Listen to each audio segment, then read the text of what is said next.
Saudara-saudaraku yang terkasih, selamat berjumpa di Renungan Harian di channel Katolik kita.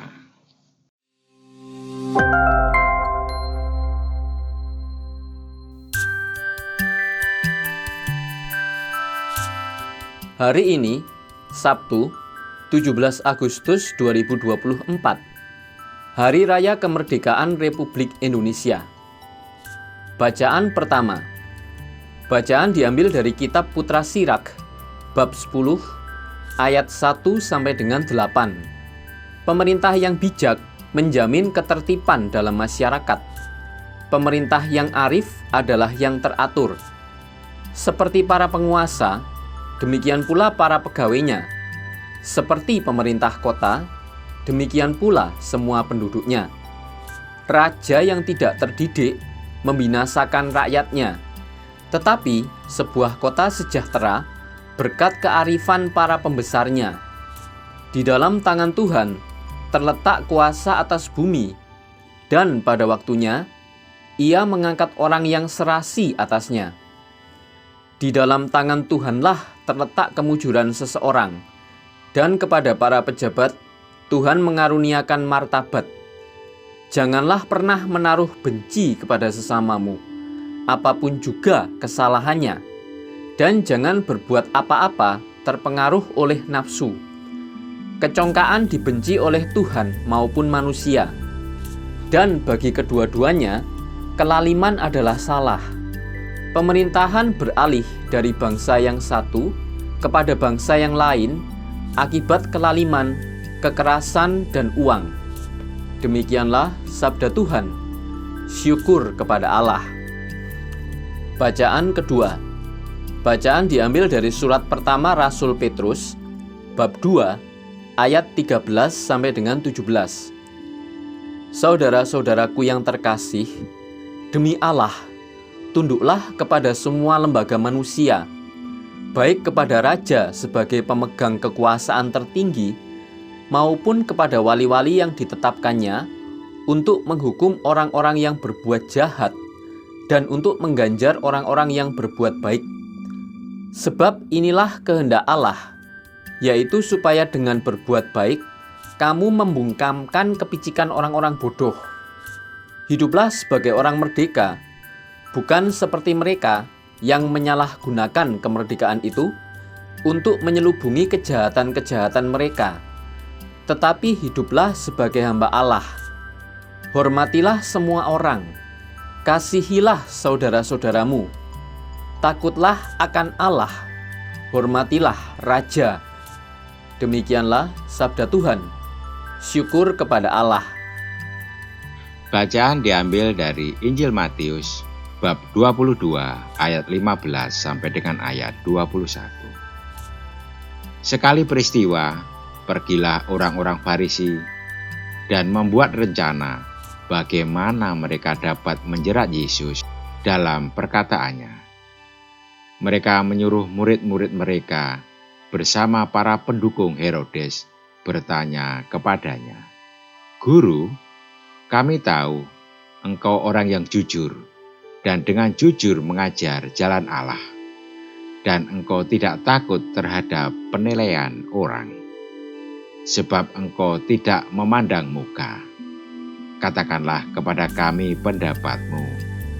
Apakah diperbolehkan membayar pajak kepada kaisar atau tidak?" Yesus mengetahui kejahatan hati mereka itu, lalu berkata, "Mengapa kamu mencobai aku, hai orang-orang munafik?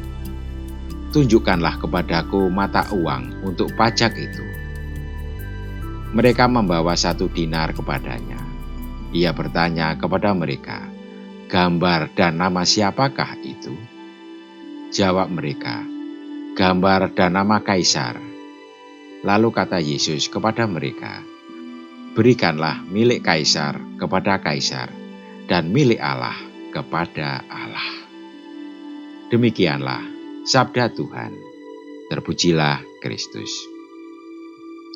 Saudara-saudariku yang terkasih, hari ini kita memperingati dan merayakan 79 tahun kemerdekaan Indonesia.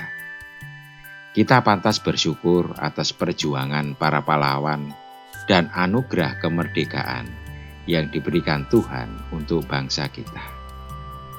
Kita bangga sebagai bagian dari sejarah dan kehidupan bangsa ini. Dengan memperingati perayaan kemerdekaan ini, kita sebagai warga gereja, sekaligus warga negara, diajak untuk merenungkan kembali peran kita sebagai pengikut Kristus dalam mengisi kemerdekaan ini. Kemerdekaan yang telah susah payah dicapai oleh Bapa bangsa kita dan seluruh rakyat Indonesia tentu saja harus dipertahankan dan diisi dengan sebaik-baiknya. Barangkali banyak dari kita bertanya, bagaimana cara kita mengisinya? Setiap orang mempunyai jawaban yang berbeda untuk menanggapi pertanyaan ini. Bacaan-bacaan kitab suci hari ini menyampaikan dasar bagi semua upaya untuk membangun negeri ini. Dasarnya pertama-tama adalah cinta kasih, baik kepada Tuhan maupun kepada sesama.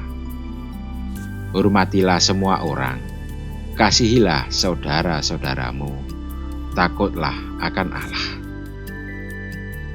Pertanyaannya, sejauh mana kita memperlakukan semua orang sebagai saudara kita? Sebab jika kita menganggap bahwa kita semua adalah sesama saudara di dalam Tuhan dan sesama saudara sebangsa dan setanah air, kita akan berjuang untuk mengusahakan kebaikan dan kesejahteraan bersama.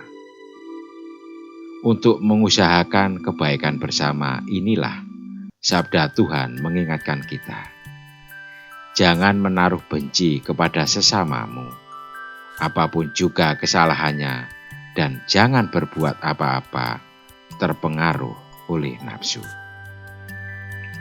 Kecongkaan dibenci oleh Tuhan maupun manusia.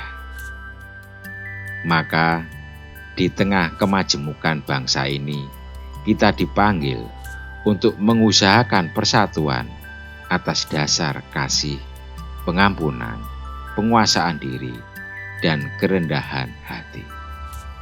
Marilah kita mengucap syukur kepada Tuhan atas kemerdekaan bangsa kita dan mohon perlindungannya untuk seluruh perjuangan kita bersama.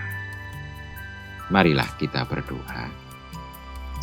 Tuhan, kami bersyukur karena Engkau telah menganugerahkan kemerdekaan kepada bangsa kami. Lindungilah dan jauhkanlah bangsa kami dari perpecahan. Amin. Saudara-saudariku yang terkasih, terima kasih atas kebersamaannya di dalam renungan harian ini. Kita akan berjumpa kembali di renungan harian berikutnya. Berkah dalam.